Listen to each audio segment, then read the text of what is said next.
Yo, what up everybody? It's your boy the Kryptonian saying here, bringing you a review for One Piece chapter, 608? If I'm not mistaken, 608. Chapter 608, man. Hey, now this is a chapter I fuck with, man. So my dude Sanji, nosebleed doesn't happen. Like, you talk about coming up clutch in the game time. They finally arrive in Fishman Island. They get in there. Camie shows them all these different mermaids, right? I'm totally thinking like, man, that's it. It's over with. Sanji's about to have a nosebleed like crazy. Doesn't happen. He sucks it up and holds it in. So that tells me something, right? That tells me Nami's hotter than a mermaid. I knew there was something special about Nami. Like, Nami got nosebleeds like crazy out of Sanji. Sanji was holding in on the mermaids, but not on some real stuff, though, right? I like how what you see with Sanji is Sanji. He's like, I finally saw it, the all blue, and I'm like, oh shit. Well, you know what? Fuck it. I was expecting something different, but you know, that's my dude right there. You know, Sanji's my dude, so I'm like, hey, go for it, man. And you just see the humor. And when I saw all those different mermaids and how some of them had the cleavage, you know, popping out and everything, I'm thinking, oh, Sanji's about to lose it. The fact that he held it in and just showed some testicular fortitude I didn't think that he had. Mad respect for Sanji, yo. Mad respect for Sanji.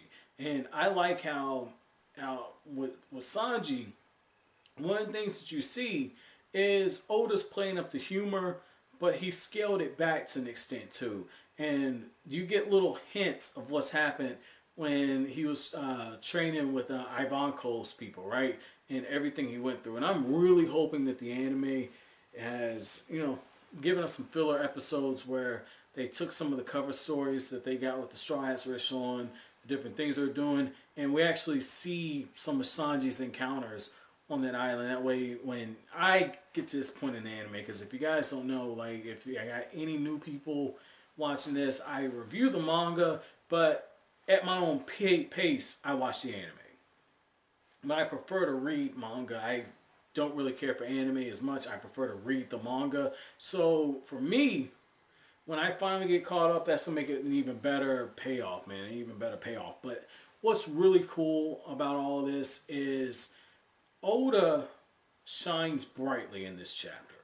Because one of the things that if Oda don't do one thing well, he does this awesome, okay? Which is world building. And where a lot of people mess up, right? When they try and establish these different universes and branch out into other things, they try to do too much too quickly. And goes back to something that one of my mentors used to tell me, right? Like, she used to say, well, if you're gonna start out writing something, right?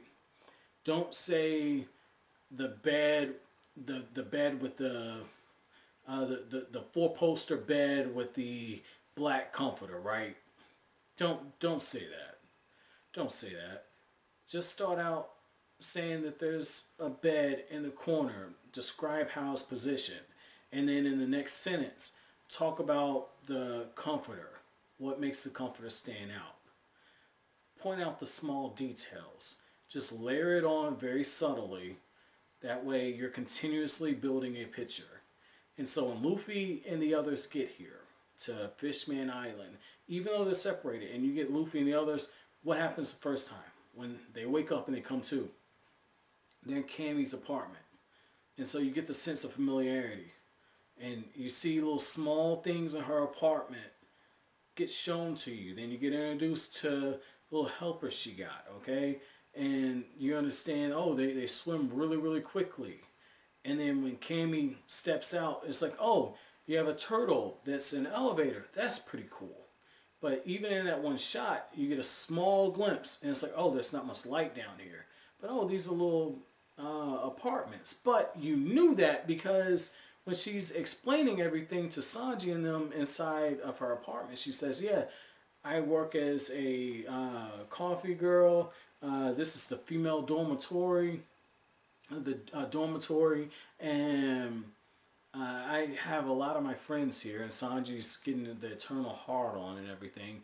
And you're getting small information little by little by little. as I'm reading it, because again, I had to do this shit for a living, so like I'm looking at it, I'm like, oh shit, okay, this is world building.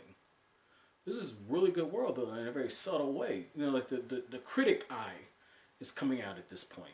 And I'm like, oh, this is good. This is really good. And sure enough, right, as they start ascending, you get more information. And it's just like, no, no, no, no, no, no, no, no, no. Hold on a second. Down here at the bottom is cheaper. But because you're getting closer to the sunlight and you're getting closer to the surface, it's going to cost more. So now you're getting more about the landscape of the area.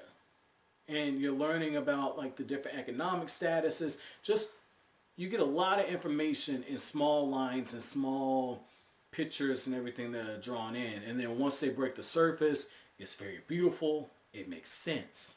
Because it makes sense. Okay? And then Oda takes it even further with the world building. Introduces the different mermaids and you got Sanji accomplish one of his goals. You also got Sanji, seeing the mermaids. Everything's going hand in hand. And as you get all this world building information, Oda has one of the mermaids say, oh, this barrel sure is chained up pretty tight. Came on the Straw Hat ship. What's in it? Should we open it? And it's just like, oh, when they were in the archipelago, Camie was naturally curious too, and it got them into a shit ton of trouble. It's like, okay, I understand now. I understand. Oda is showing us, yeah, don't forget, mermaids are naturally curious, dude. Like, so now we're getting more and more. We're getting new stuff, but we're getting old stuff too, very subtly incorporated into the story. So this was good, man. This was really, really good. This back end of the chapter was fantastic. Absolutely fantastic. And if this back end of the chapter would have been a chapter on its own, it'd be a 5 out of 5 chapter. And while this is still a really good chapter, I feel as if the first half suffered a little bit. It suffered a little bit. Now, don't get me wrong. There was great tension there. Great tension. Okay? Great tension. Because what you're getting is Luffy, it's like, oh shit, he just told him no. And all of a sudden the coup de boom's ready. They're running low on oxygen. So now the stakes are running higher. The tension's there. The conflict is there. Everything that you need for a ripe chapter is there. And yet at the same time I'm going, well, okay, fuck. They got through one layer, but then the second layer. Okay, well, shit. Okay, now they're in water. Oh, Sanji can't save them. They get split up. And the only thing that kind of got me is like they got separated, and maybe I missed something. But Sanji's like, yeah, Usopp's with him, Robot's with him, Green's with him.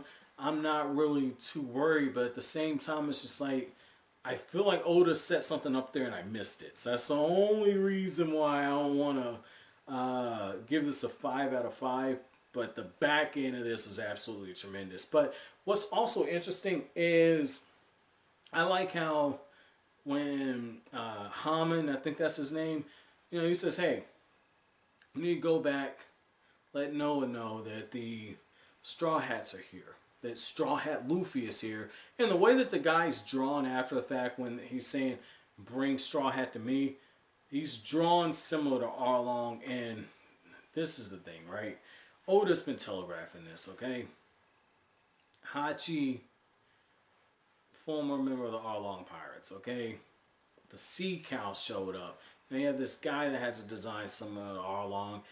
Maybe like a brother out for revenge or some shit, but maybe a connection to Arlong. So he's telegraphing that, and that's pretty obvious. So I'm curious to see how he kind of goes into that one. And then at the same time, on another level, what's really interesting is when you just look at how Oda has kind of teased us with Fishman Island for so long, and now we're getting here. It lets me know that Oda introduced these other small things, or not small things, these other big story plots, and kicked Fishman Island a little further down the road because he's working out the details for this. So I'm expecting a hell of a ride. But My chapter question to you guys is going to be, what were your thoughts about the world building in this chapter? I'm going to say right now something that's probably going to be a bit controversial to some of you guys, or to most of you guys.